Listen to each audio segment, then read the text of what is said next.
Hello and welcome to Sidekicks, the weekly cybersecurity podcast hosted by Richmond Advisory Group's principal analysts, namely me, Rory Duncan. And me, Christina Richmond. This podcast is your go-to partner for understanding the cybersecurity market, industry trends, and the real-world challenges of protecting organizations today. So today we have a special guest, and I'd like to welcome Adriana Duarte to the show. Hi, Adriana. Hi, Rory. Hi. Adriana's a SIM engineer at NDM Technologies in Spokane. Yeah. And we're super excited to do a shout out for NDM in Spokane because I'm a newbie. I moved here just a couple of years ago. So Adriana, thank you so much for joining us. It's no worries. Oh my goodness. Thank you for having me. Also, welcome to Spokane. We love to have you. Thank you. I love it here.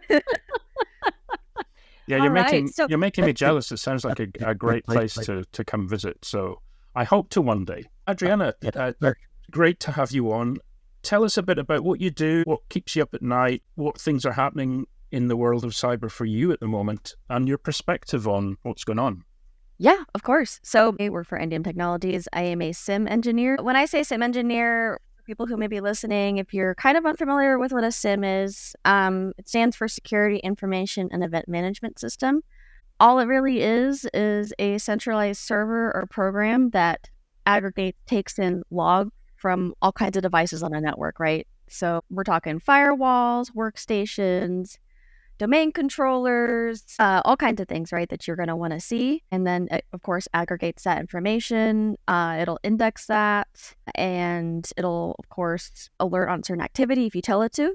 My job as an engineer is to kind of just keep the general functioning of it alive, right? So keep the server alive, but also I'm responsible for determining maybe what kind of things a client's going to want to alert on in the SIM, like what kind of activity, depending on what kind of business they are. So a lot of rule building, and then just maybe working with them day to day on what they want out of, like, information they want out of their network. So I've studied SIM for a bunch of years, not to the depth that you would go because I've never been an engineer with SIM. But I'm curious about the interface with cloud because I've been hearing about SIM in the cloud or for the cloud for as long as cloud has been crawling into our environments, right, through digital transformation, and then also with cloud native companies. Do you work with any of the cloud integration for your SIM at NDM? So I have in the past and a little bit. It's not much different from how the on-prem SIMs really work. So the SIM we work with specifically, we work with a couple, but the main one we've worked with for a few years is called Logarithm. They had a cloud deployment, but the interface is pretty similar, I'd say. With Logarithm, there's a web console, so you can just open up the alarm interface and such with Chrome browser or Firefox or whatever you use for browser. Hopefully not Internet Explorer, but there is a backend that you can access. That's, of course, that's where I do a lot of my work too. It for cloud, so it really doesn't look much different. You're just kind of given access to the same resources. They'll host it, of course, in a data center somewhere on the East Coast or wherever you end up hosting that. So the interface doesn't look so much different, but it can be a little bit more difficult to manage installation of things or disk space. Just because, of course, you don't have access to those on-prem servers, right? Yeah, that makes sense. You just have to go through a series of procedures to contact whoever is running that server and get them to add more disk. Gotcha. That's really all it is. I mean, interface isn't much different, though. Gotcha. Yeah. That helps. That's really helpful, Adriana. Thank you. You know, I was looking up NDM Technologies, and it seems like it's kind of a managed services provider, right? Offering, you do UC, Unified Communication, and managed services, and you're focused on cloud, compute, application, software networking, data, right? So you're kind of spread across a lot of the architecture. That's a great question. So yes, I do work for the MSSP. I actually manage our clients' SIM solutions. Internally, the engineer team, actually, we all kind of have a hand in managing it because we do. We deploy the same SIMs that we deploy across all of our clients. So it's a full team effort for that. We have 60 or so clients, and each engineer is assigned a handful of them, and then we rotate out, but we manage their SIM. That's kind of what we do. Do you provide, like, you're getting all this exhaust, right? You're getting all of the logs off of all of these devices from your clients, firewalls and environment in general, all of their security architecture, and then you're pulling their logs into the SIM. Yes. And then you're alerting. So are you alerting internally to NDM on behalf of the client, and then you're tossing those over the wall or helping with remediation once you get those logs? Or how does that work for NDM? Yeah. No, of course. That's exactly what we do. So we have a ticketing system we use. We used to use ConnectWise. We now use Task. But essentially, yeah, that's what we do. So we have a jump to their SIM server. And or if it's cloud-based, because we do have a couple of those and we are deploying more of the cloud environments, we'll just access that with the browser, right? And we have it set up in the SIM to where those alerts, and this is mostly for our analyst team. So our analyst team kind of takes care of the actual reporting of alarms. But yeah, what'll happen is the SIM will generate an alert, and in the back end, regardless of the SIM that we use, there is a notification section where you can have it set up. We have it set up to go to our ticketing system. It'll play a ticket on our board. Our analysts will see that. They'll take a look, use the jump to get into the client server, kind of drill down on the alert, see what's going on, and then we'll take that metadata from the alert, and we will provide that with the same ticketing system we got the alert on, and it'll send it off to our client's distribution emails. So that's kind of how it works. And then they can always take a second look. If there's something we think a client might want to take a second look at, such as, and this happens a lot, unfortunately, just either based on misconfiguration or incident, there could be a very big burst of alarms, right? Like a set of 20 or so. It might warrant an additional email, but we'll typically use that ticketing system. Yeah. So what keeps you up at night? For analysts, my sense is it's fear of missing alerts. Yes. Right? It's fear of, or overwhelm of too many alerts. But what keeps you up at night? A lot of things. Oh dear. I know, right? No, as an engineer, I mean, like, especially for all the engineers, it's crucial that we keep in contact with the analyst team. For me, I think what keeps me up is, every client is going to want different types of alerts. There's going to be the same ones across different environments. But I think for me, it would be missing out on alerting or missing an opportunity to alert on something that they might need. I think actually recently, I can give you an example. There's a client I work with, and this is pretty awful. I'm not disparaging me or my company, but things happen, right? This is cyberspace. So recently with a client of mine, they had conducted a pen test in December. And of course, our job as their MSSP, managing their SIM, we should be generating alerts on that. Right. Be catching that. Now, thing is, I don't think the SIM ever populated alerts. Now, I actually wasn't on their account at the time. Definitely not passing the buck here.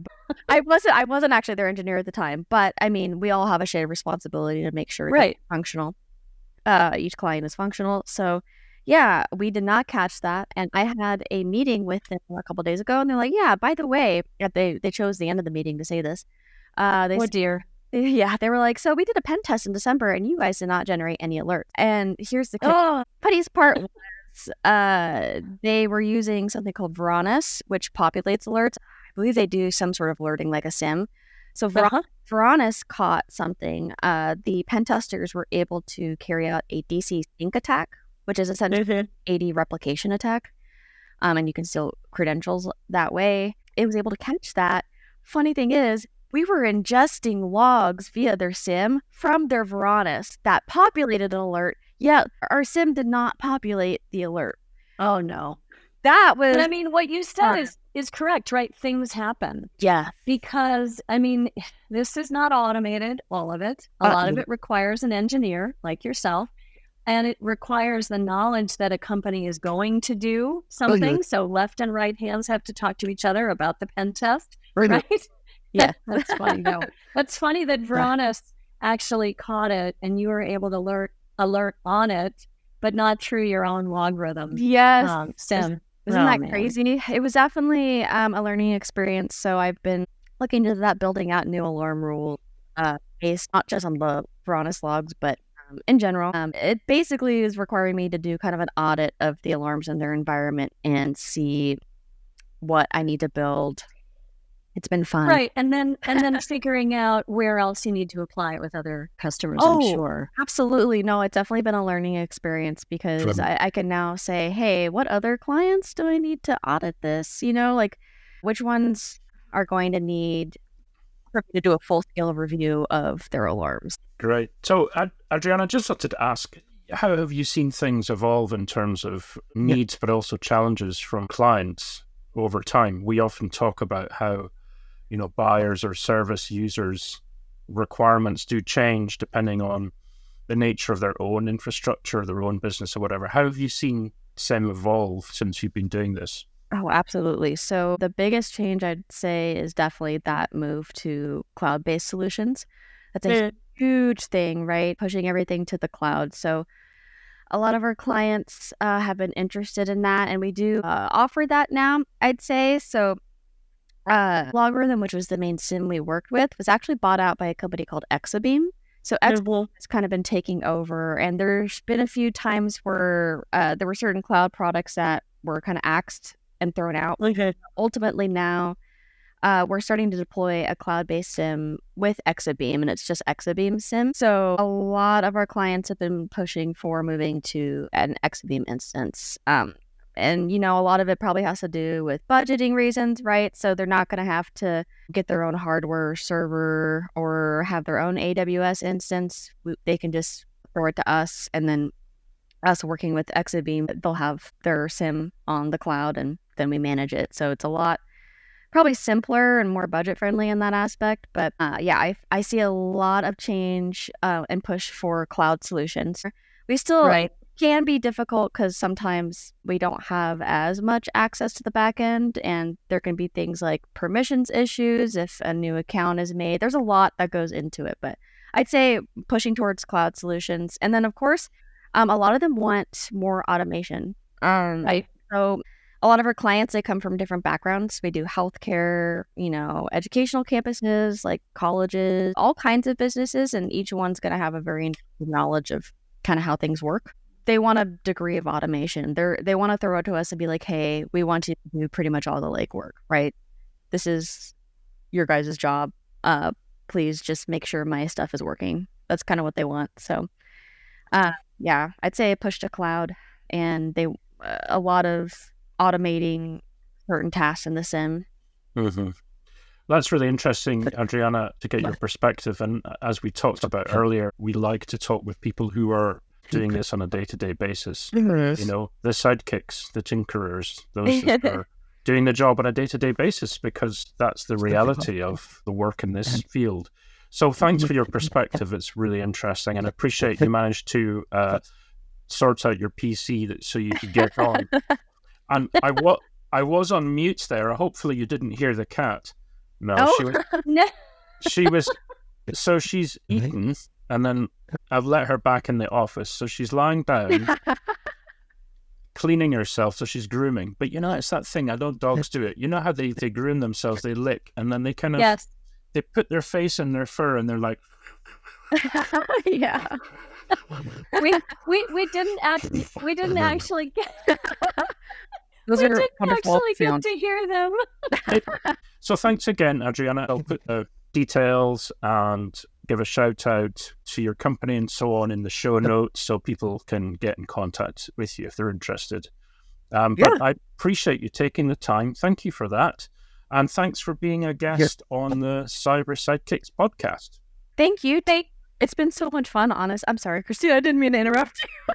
No, you're fine. We're so happy you could join us. I love having everyone that we have on, male and female, but I must say there's fewer of us in cybersecurity who are female. So I'm always tickled to have another cyber chick join the show. I know. I was so excited when Katie let me know. I was like, oh my gosh, I have to meet her. No disparagement between the two, but definitely a male-dominated space. Nothing wrong with that. It's nice to find other women in the cyberspace. Definitely. I agree. Great. Well, thank you again so with that. Much. Thank you for having me. I had a blast. It was nice meeting you guys. Thanks, Adriana. Bye-bye. Bye. now. Christina, I know we've been talking around the subject and we've mentioned various news items and things where companies have been talking about this, but CTEM, Continuous Threat Exposure Management, if you were wondering what the 4-letter acronym was, invented by Gartner in July 2022. According to Gartner, they said that companies need to strategically, as they say, pivot away from traditional technology vulnerability management to what they call a broader, more dynamic, continuous threat and exposure management practice. And that's certainly a mouthful. So there's a framework behind this and a structured approach.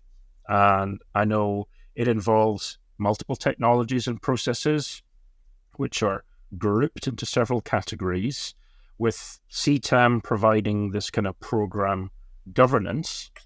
So, Christina, what do you think? Where do you see this developing and going?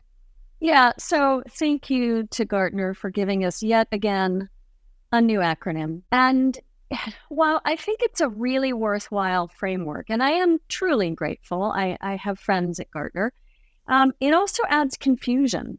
And so how does it differ from what we're already doing on the vuln management side?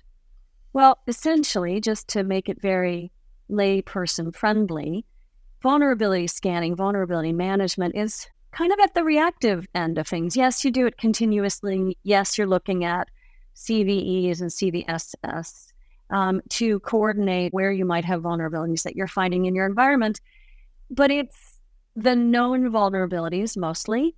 It's not as proactive and upfront as what exposure management could and should do. So the framework is, or the process is, according to Gartner, scoping, discovery, validation, prioritization, and mobilization. So it's a kind of a virtuous cycle. And so scoping would be, understanding your entire landscape. And I can't tell you for how many years, Rory, I've been talking to buyers about, do you know where your stuff is? Yeah. The age-old question. Right. Do you know where your assets are? Do you know what is on them? Do you know where all of your PII or your PHI is? And they all go, oh, yeah, we know. We've got it all on this one server, this one storage, or this one EC bucket. And wrong, because what they discover is that there is tech sprawl, there's data sprawl, things are not always configured properly or managed properly. And so we don't know where our stuff is. Yeah, exactly. So in the scoping phase, what we're doing is we're doing attack surface management. And a lot of the companies that we've talked with do external attack surface management, but some of them do internal attack surface management as well. Right. So in this phase, you're looking at the business context, right? Where are your crown jewels? Where are your critical applications? And I'm so pleased that we have something now where folks are looking to understand their overall asset landscape, their inventory. And so in the discovery phase, what you're doing is risk profiling. You're continuing that asset discovery, but you're also starting to assign a risk profile. So you're extending beyond the vulnerabilities. You're extending to look at overall coverage gaps and misconfigs. And then when you get around the circle of this virtuous cycle, you're going to have some prioritization. After you've validated, you have to validate the potential impact of the exposures and the threats. But then you get to the prioritization place and you have to, what's the most important exposure that you might have? It might be a critical application or some of your highly sensitive intellectual property data that you don't want to be exposed, and that will be prioritized as red for very critical. And then you will look at remediating on that level. So yes, then you get to mobilization. And that is where you start to operationalize according to all of these findings. Right. Well, that's interesting. So framework with sections or areas, and you kind of move around this circle of the process, and it starts at the beginning again. How much do you think this is a sort of theoretical versus something that's a practical guide? Or do you think that's not the point? Do you think the kind of practical aspects come from the framework, or where do you think it sits at the moment? Oh, I love that question, Rory. I think it's a little bit of both right now. You know, philosophy is great, and analysts love to pontificate, myself included, about things that we think are future forward, interesting, should be the best way to do something. And I think there's a little bit of that in here, which is, oh my God, is this really reasonable? But what I am seeing, and I think you're seeing it as well when we talk with these companies in this space, that this is being adopted much the same way that the Zero Trust framework was at first point solutions that companies would say, oh yeah, I have a Zero Trust widget that you can buy, which wasn't true or real. Now, the Zero Trust framework is looked at as a journey, and it is a good process to go through. And I think CTEM will get there. Right. And I do think it's a worthwhile way to look at the world. I mean, our guest earlier on was talking about how he's shifting from looking just at rear view mirror vulnerabilities to getting into the more proactive exposure management space. And I do think that if you're more of a strategic person and you have the backing of your executive team to be more philosophical and strategic, that CTEM is going to be very worthwhile. I also think it's very tangible because the technologies, the solutions behind each of these different points on the virtuous cycle, the process, those capabilities like attack surface management, it's been around for 10 years, right? And it's matured and gotten even deeper now, looking at the internal, it's external and internal attack surface management. But breach attack simulation is another one, BAS, that's part of this cycle. Or pen testing, right? Or pen testing as a service, PTAS, red teaming. So all of this is now being fitted into this virtuous cycle, which I do think is a good thing. Now, some of it is going to be just, it's too philosophical, or I don't have the sponsorship of my executive team. But I do think getting out ahead of it and being more proactive is really a good direction. And just to say that this is obviously only touching on the subject this week, and this will be a regular section of the podcasts in the coming weeks in advance of RSAC, because it's a hot topic at the moment, and it does, as Christina said, provide this kind of framework and pulls together a lot of the threads of the current discussion. So keep listening, folks. Let us know what you think about the topic of CTEM. We'll be covering any feedback we get, and we'll be talking about this again in the coming episodes. So everybody who's been listening, thank you very much for joining us. Keep tuning in every Tuesday through your favorite streaming platform to hear the latest episode. Feel free to add some comments, to send us your thoughts. And don't forget that we hope to see you at RSA, and please do let us know if you're going. We'd love to have a chat, and we'll be having some interesting conversations on the show floor. Yeah, thanks for the reminder, Christina. That's great. And with that, thank you for listening, and we'll look forward to chatting with you next Tuesday. Bye-bye.